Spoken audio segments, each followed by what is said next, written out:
The class on the Nectar of Devotion, given by His Divine Grace, A.C. Bhaktivedanta Swami Prabhupada, recorded on January 7th, 1973, in Bombay, India.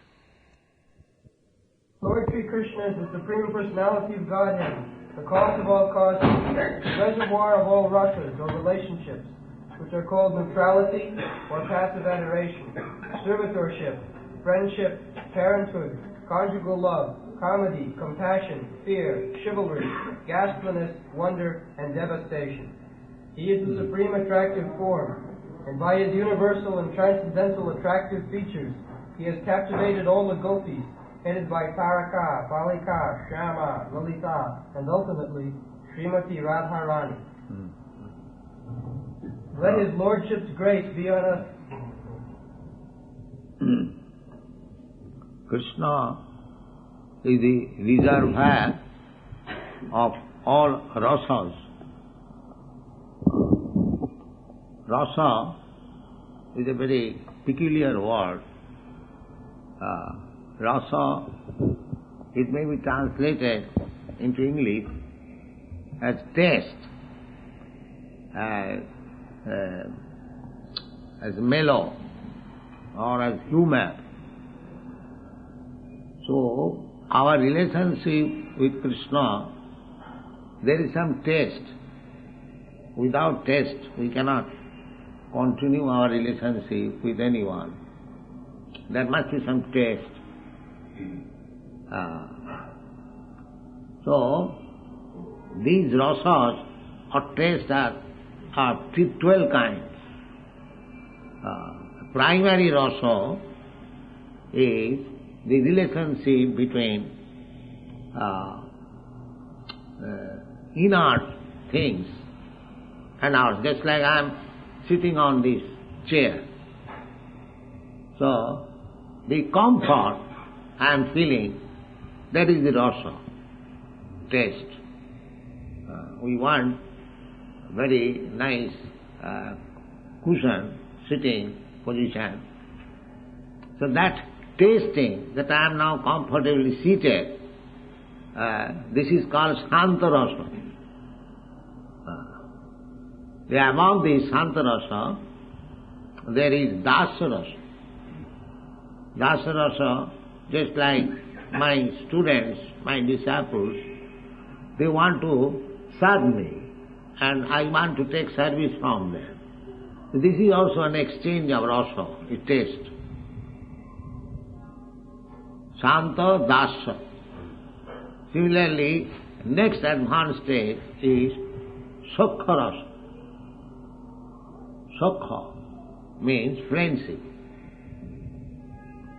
It's like one is serving somebody, but if that service is very intimate, then there is the rasa of friendship, the Sukha Rasa. And when that is advanced, what is this sound? When that is advanced, it becomes Vatsalya Rasa. Vatsalya Rasa means the taste of relationship between parents and the children. These are advanced. Shanta Rasa, Dasa Rasa, Sukha Rasa, and then Vatsalya Rasa, parenthood, filial love. And above this, there is Madhurya Rasa. Madhurya Rasa means the taste between husband and wife, lover and the beloved. That is called Madhurya Rasa. Similarly, these are the primary rasas. So our relationship with Krishna or God, there are different rasas. These are the primary rasas. And there are secondary, indirect rasas. Just like Kansa. Kansa wants to kill Krishna. That is also another rasa. So, what are the rasas, indirect rasas? Just read. Which are called neutrality, servitorship, or indirect. Comedy, compassion, fear, chivalry. What is that? Comedy. Comedy. Hasya. Creating a situation that everyone will love. That is also rasa. Hasya rasa. Then? Compassion. Compassion. And suppose you find some poor man lying on the street, you feel compassionate. That is also another rasa. Compassion rasa. Then? Fear. Fear.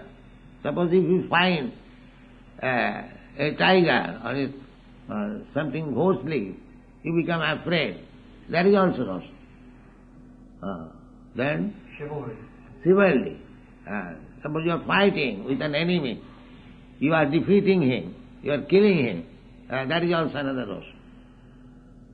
Then? Ghastliness. Ghastliness. That means after killing somebody, there's a butcher. The butcher is enjoying by killing. Ghastly, just like the hunter was killing every animal. He was also enjoying some rasa. Then? Wonder. Wonder. You see something which is very wonderful, astonishing. That is also rasa. In this way, according to Shastra, there are 12 rasas, 5 primary and 7 secondary. But all these rasas are there in Krishna. Therefore Krishna is called Akhila Rasamrita Sindhu. Akhila Rasam. You can enjoy, you can have contact with Krishna with any of these rasas. Therefore he is called Akhila. We have written a small book, Krishna the Reservoir of all pleasure. Ghastly or wondrous rasas or chivalrous rasas, although they are not exactly like the 5 primary rasas, conjugal love, paternal affection, friendly love, just like Bhishma. Bhishma Dev was enjoying the chivalry rasas. When he decided that this day I must kill Arjuna, either Krishna will have to break his promise. Krishna promised that he would not take any weapon in the battle, he should remain neutral, because both sides, they were relatives. So, it is not good to take part partially in one party and neglect other. Of course it was divided, Krishna divided himself, his soldiers one side and Krishna one side. He said, Duryodhana and Arjuna, that I shall remain neutral, but I am dividing my strength in this way. One side I am and one side my soldiers. So Duryodhana thought, well, what shall I do with Krishna? Better take his soldiers. So he took the soldiers in the battlefield of Kurukshetra. And Arjuna said that I want you. Just like the same thing happened in general politics also. When Gandhi started the movement, non-cooperation movement, so he selected some very big men of India, big lawyers, like C.R. Das, Motilal Nehru. So C.R. Das at that time, about 50 years ago, he was earning about 50,000 rupees per month by legal practice. He said that, Gandhiji, you take all my money, but let me practice. Don't ask me to boycott the British court, but that was one of the programs. So Gandhiji said, no, I don't want your money, I want you. And actually, that was very effective. So similarly, Arjuna also decided that I don't want your soldiers, I want you. So these are different rasas. So the fact is, the idea is that you can make your relationship with Krishna with any kinds of rasa. Because beyond these 12 rasas, there is no other rasa. These 12 rasas is complete. 5 primary and 7 secondary, direct and indirect. Therefore, our Goswami's instruction is that you establish your relationship with Krishna. Jena tena prakarena mana Krishne niveshaya. Somehow or other, you establish, you fix up your mind in Krishna. Basically, Kamsa, he fixed up his mind on Krishna. How to kill him. He was always thinking. He was also Krishna conscious. But he was thinking, as soon as Krishna will take birth, I shall immediately kill him. And he was anxious whether he is born, whether he is born, whether he is born. So, when his sister Devaki was pregnant, he was thinking of the pregnant Krishna within the womb. When he will take birth, when he will take birth, when he will take birth. That was also Krishna consciousness. But that kind of Krishna consciousness is not bhakti. The indirect Krishna consciousness, that is not bhakti. That is attachment for Krishna. That will also give benefit. Just like Kamsa and other enemies of Krishna who were killed by Krishna, they got immediately salvation. Immediately got salvation. So, the Bhakti Rasamrita Sindhu Rupa Goswami teaches that even if you be attached to Krishna in adverse condition, in opposite condition, that is also good. Because Krishna is there. The example can be given in a different way, just like sandalwood. Sandalwood, you rub it in any way, standing or horizontal in this way. The pulp will come out and it will give you comfort, it will give you relief. Similarly, you make your contact with Krishna, anukullena, especially it is recommended, anukullena Krishnanusilam, favorable, that is surrender. Anukullasya sankalpa pratikullam vivarjam. Surrender means to accept Krishna favorably in 5 rasas. You serving in Santa rasa, you serving in Dasa rasa, in Sakha rasa. Just like Arjuna. Arjuna served Krishna in Sakha rasa as friend. Satkham Atma Nivedanam. There are 9 different processes of devotional service. Savanam Kirtanam Vishnu Smaranam Padasevanam Archanam Bandhanam Dasyam Sakhyam Atma Nivedanam. There are 9 different processes. So you can adopt either all the 9 processes. As Ambarish Maharaj accepted all the 9 processes. Sabai Manak Krishna Padaravinda Bachangsi Vaikuntha Gunanuvandane. So, we can do that. Or 8 or 7 or 6 or 5 or 4, at least one. At least one. Somewhere or other, become connected with Krishna. Just like Sri Vishnu Savane Parikshit. Parikshit Maharaj, he simply listened about Krishna, that's all. At the last stage of his life, he was given 7 days life, that after 7 days he will die. So he took the full opportunity of 7 days and he simply listened to Parikshit Maharaj, that's all.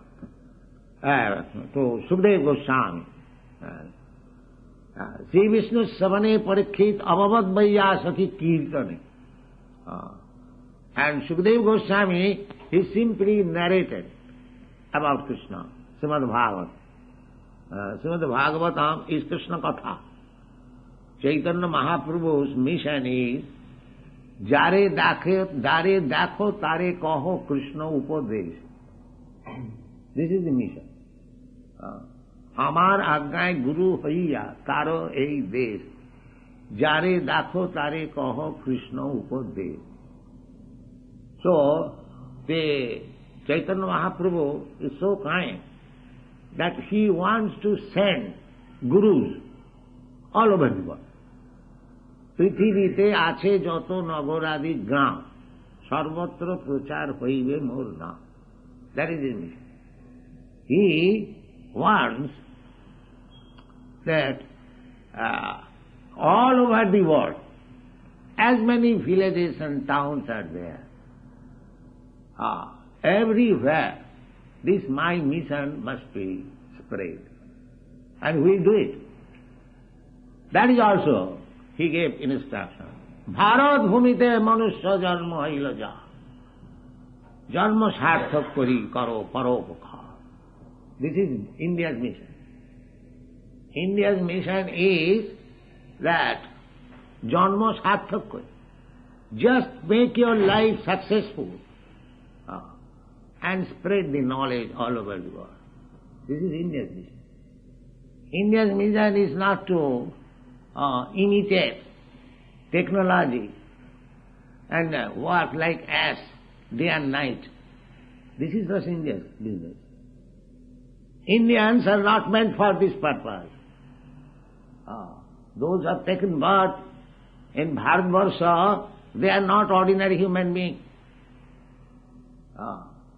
Naturally, they are Krishna conscious.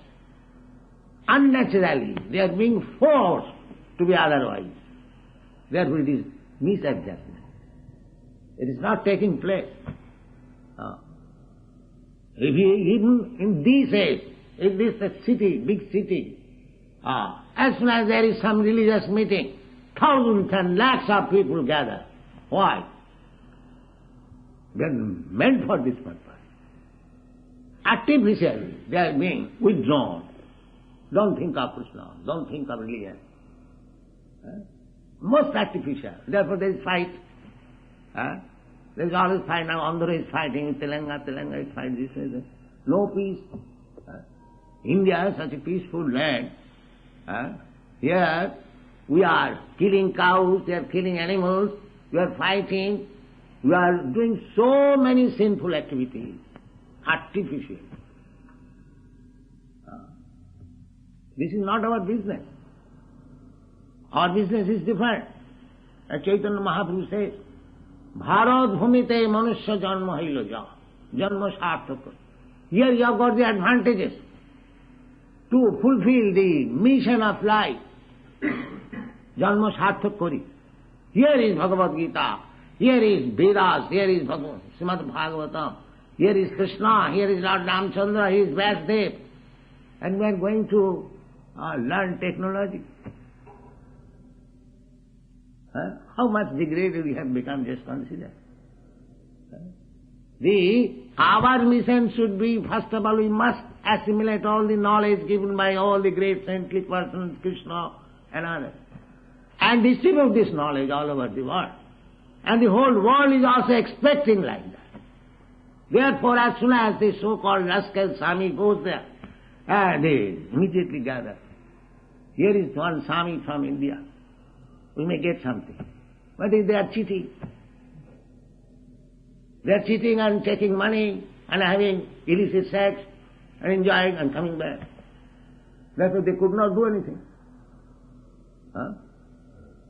But the whole world is waiting for India's culture, India's bhakti, India's spiritual knowledge. Just see the example. Why they have left their father's property, their opulence of country, and they are after me, I am a poor man. Only this reason, that they are hankering.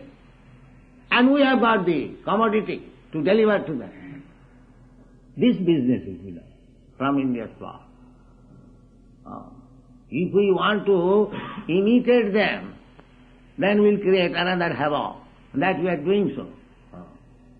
Now we have made secular state, killing state. One cow was attempted to be killed. Maharaj Parikshit immediately took his sword. Who are you? You are killing cow in my kingdom? And there are 10,000 or 40,000 cows that are being killed. And you want to become happy by plan making? Simply rascal now. India cannot do it.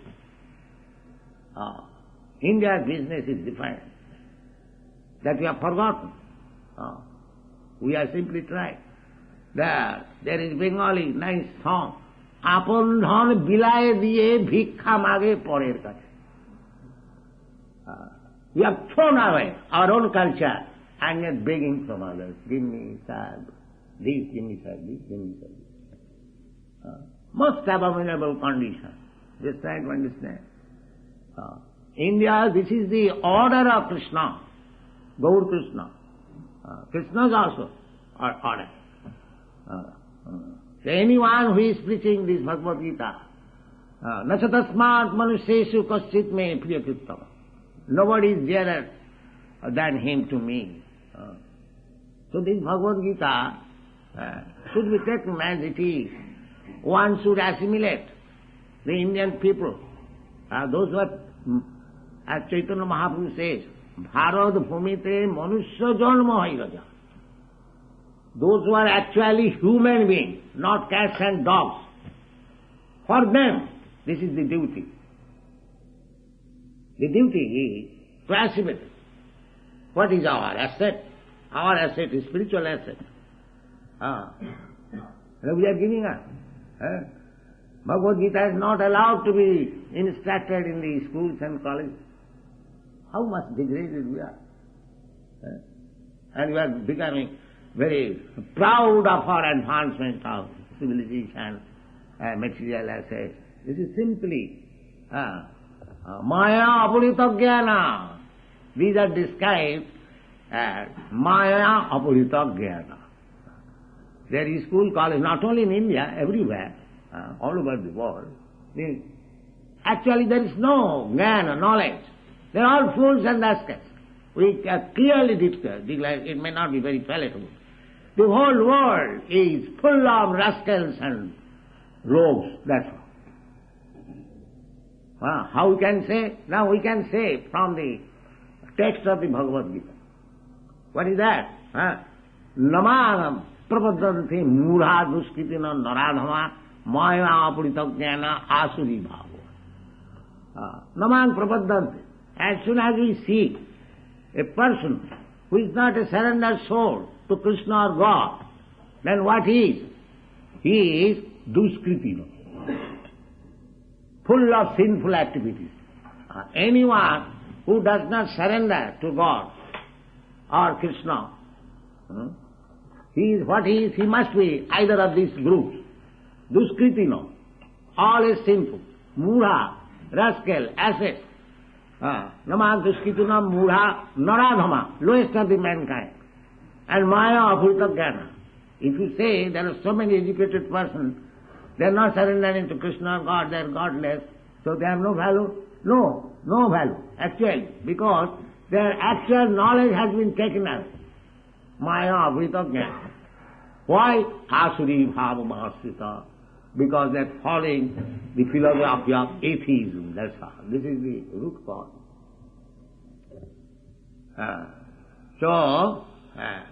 Bhakti Rasamrita Sindhu, this nectar of devotion, is giving us the hint that after all you want to enjoy life. That is your purpose. Actually, everyone's mission is that. But you cannot enjoy. As soon as there is question of enjoyment, there must be other part. You cannot enjoy alone. That is not possible. There must be other part. So, you enjoy your life with Krishna. Either in Sakharas, or Dasaras, or Vatsalyaras, or Ghasliras, Bhishmadev. He enjoyed Krishna's association by Ghasliras, as I am going to explain, that he decided to kill Arjuna with two propositions, that either this day I shall kill Arjuna, or Krishna has to break his promise and to save his friend. That was his promise. So, when Bhishmadev was trying to kill Arjuna, his Ratha, his chariot became shattered, and Arjuna fell down. So, when Krishna saw now Arjuna is going to die, so immediately he took one wheel of the chariot and immediately appeared before Bhishma there. Stop fighting, otherwise I am going to kill you. So immediately Bhishma there gave up his weapons. So, this is not breaking his promise, but this is another rasa that Krishna wanted to show Bhishma that you wanted to break my promise, now see I have broken my promise. Are you all right? He wanted to please his devotee, that's all. Otherwise, Krishna could kill many millions of Bhishma standing there only. But he came before him that you wanted to break my promise. Now you see, I have broken my promise, but I am not taking this wheel I have taken. Please stop. So immediately he gave up his weapon. But when Bhishma was piercing the body of Krishna with arrows, he was coming, he did not spare even Krishna, his charioteer. He pierced the body of Arjuna as well as Krishna, and there was bleeding. So Bhishma, at the last stage of his life in Sarasajya, he was thinking of Krishna, how he was coming forward before Krishna in bleeding condition. This is ghastly rasa. This is ghastly rasa. We want to see Krishna dancing, or we want to offer Krishna flower. This is also one rasa. But Bhishma was also seeing Krishna in another rasa. You will find the Bhishma's prayers to Krishna in his Sarasajya state, while he was lying on the bed of arrows, in Bhagavad you will find. So, this is also another rasa. These things have been explained by great commentators, how this is also very pleasing to Krishna. Bhishma was piercing his body, the blood was coming out, still how it is pleasing. So that has been explained by Vishwanath Chakravarti, that when a lover is kissing and biting, that is also pleasing. The biting also, although blood is coming out, that biting is also very pleasing. This has been explained by Vishwanath Chakravarti. These things are possible. So, try to establish your relationship with Krishna in any way. And that is the instruction of Rupa Goswami. Any way you wish, because you cannot enjoy life beyond these 12 rasas. So all the 12 rasas you can find. Raso Vaisa. This is the Vedic instruction. Raso Vaisa. Labdhanandi Bhavat. So you just contact the Supreme Personality of Godhead. In exchange of any kind of rasa, you will feel pleasure. That is all. You want pleasure. You want pleasure. The whole life, everyone is working so hard. Why? He wants some pleasure of life. But that pleasure you cannot have like dogs and hogs. Don't try to take pleasure in the material world. That's the hog is also enjoying pleasure by eating stool. That kind of pleasure will not make happy.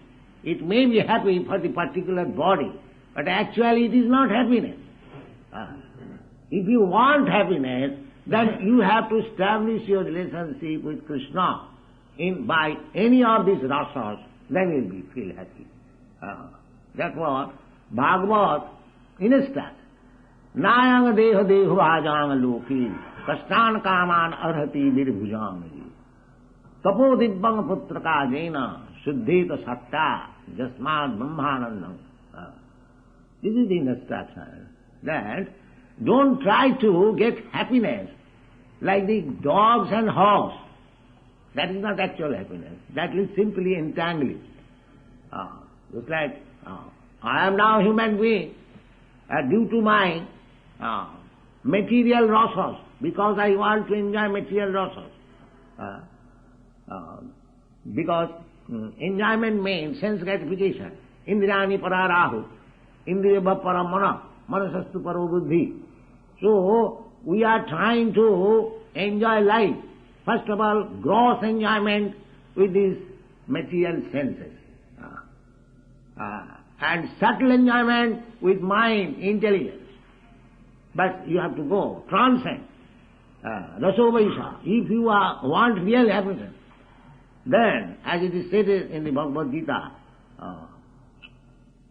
sukham atantikam jatta, tat otindriya grahya. Otindriya. We have to purify these indriyas, these senses. That is called tapasya, tapodibham. By tapasya, by taking little austerity, by tapasya, tapodibham putraka jina satta suddhe. At present our satta, this existence, this is not suddha, this is not pure. Therefore, we have to undergo the tribulation of material nature, janma mrityu jara vyadhi. But we don't want this. Janma mrityu jara vyadhi dukkha doshanudarsana. We don't want. Although we are trying to be happy, but we do not know how to become, free from the material contamination. Janma mrityu jara vyadhi. They are trying to open hospitals. Just like one Sindhi gentleman, he has contributed about 5 or 7 crores of rupees to start a hospital here. That gentleman, some of his relatives came to see me. So I say that however magnificent hospital you may start, you cannot stop death. That is not possible. That is not possible. You may try in your own way. The whole struggle is how to mitigate our suffering condition. But the suffering condition is continuing. You may open nice hospital, but you cannot stop death. That is not possible. You may invent nice medicine, up to date, scientific medicine, but you cannot stop the disease. They do not see this. You can invent so many contraceptive methods, still you cannot stop life, janma, birth control. There are so many medicines. But where is the stoppage of birth? The population is increasing. Neither you can stop death, neither you can stop birth, neither you can stop old age. There are so many rascal gods, and they're becoming old. Why they're becoming old? God never becomes old. It is stated in the Brahma Samhita, Advaita Achyuta Anadi Ananta Rupam Adam Puranam Navajovan. God is always just like a young boy. Why these rascal gods becoming older? So Janma Mrityu Jara Vyadhi, Jara means old age, and Vyadhi means disease, birth, death. You cannot stop. So if you want real happiness, then you have to take the real method. That is Krishna consciousness movement. It is not a bluff. It is most scientific. Your aim of life is how to become happy. But you do not know how to become happy. You are under the illusion. You are thinking that this thing will give me happiness, that thing will give me happiness. No. And what is that happiness? Happiness, that is explained here, in 12 rasas. So you accept these 12 rasas in exchange of your affairs with Krishna, then you will be happy.